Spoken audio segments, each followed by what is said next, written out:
Assalamualaikum warahmatullahi wabarakatuh. Perkenalkan, nama saya Nur Aini, saya dari kelas 11 IPA 2. Di sini saya akan membawakan materi indera penglihatan mata.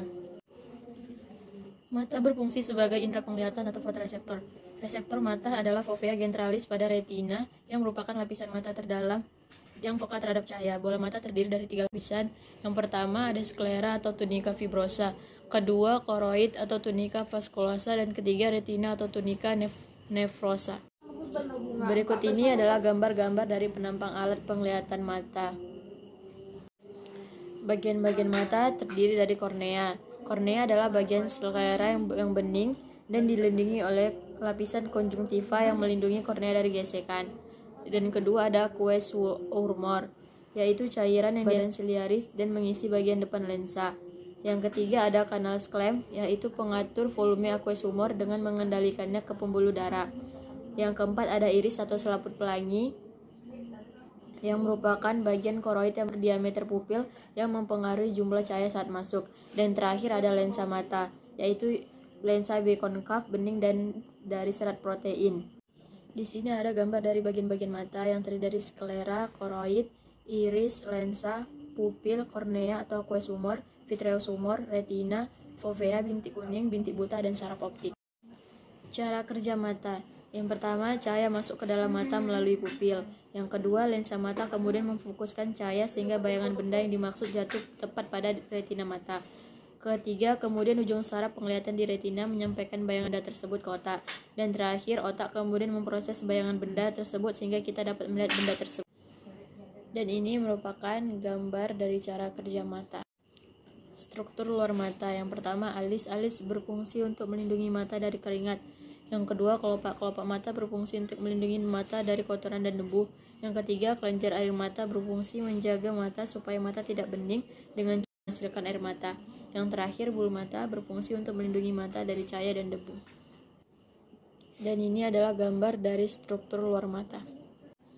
Otot-otot penggerak bola mata terdiri dari otot rectus superior, otot rectus inferior, otot rectus medial, otot rectus lateral, otot oblikus superior, dan otot oblikus inferior. Proses masuknya cahaya. Cahaya masuk melalui kornea diteruskan ke pupil dan iris. Iris yang akan mengatur jumlah cahaya yang masuk dengan cara membuka dan menutup seperti halnya celah pada lensa kamera. Jika di lingkungan di sekitar gelap, maka cahaya yang masuk akan lebih banyak. Jika lingkungan di sekitar terang, maka cahaya yang masuk akan menjadi lebih sedikit. Ukuran pupil dikontrol oleh otot sphincter pupil yang membuka dan menutup iris. Dalam mata terdapat sel reseptor pada retina.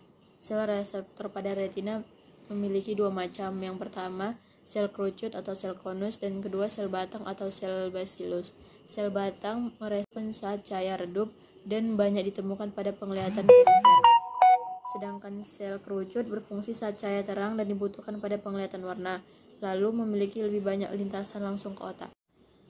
Berikut ini adalah gambar-gambar dari kelainan pada mata. Kelainan refraksi adalah kondisi di mana cahaya masuk ke dalam mata tidak dapat difokuskan dengan jelas. Kelainan refraksi terdiri dari 4 bagian. Yang pertama, miopia atau rabun jauh. Yang kedua, presbiopia, rabun dekat. Yang ketiga, hipermetropi, rabun dekat, presbiopia, rabun dekat usia lanjut, dan astigmatisme, yaitu distorsi penglihatan akibat kelengkungan kornea dan lensa yang tidak sama di berbagai meridian. Pencegahan kelainan pada mata. Salah satu pencegahannya adalah vitamin A. Vitamin A merupakan salah satu jenis vitamin larut dalam lemak yang berperan penting dalam pembentukan sistem penglihatan yang baik. Salah satu contoh vitamin A yaitu buah keben. Tanaman buah keben mudah sekali ditemukan di sepanjang pantai Papua, dan cara kerja buah keben adalah membius saraf yang terdapat di mata sehingga saraf mata akan menjadi lebih rileks dan tidak membahayakan kesehatan manusia. Berikut ini adalah gambar kelompok vitamin A untuk pencegahan kelainan mata. Ada 4 sehat 5 sempurna, termasuk pada wortel, susu, keju, minyak, dan hati. Terakhir atau kelima, cahaya tersebut kemudian diinterpretasikan oleh otak sehingga kita bisa memahami dengan jelas apa yang sebenarnya kita lihat. Dan itu saja presentasi dari saya, kurang lebihnya saya mohon maaf dan terima kasih.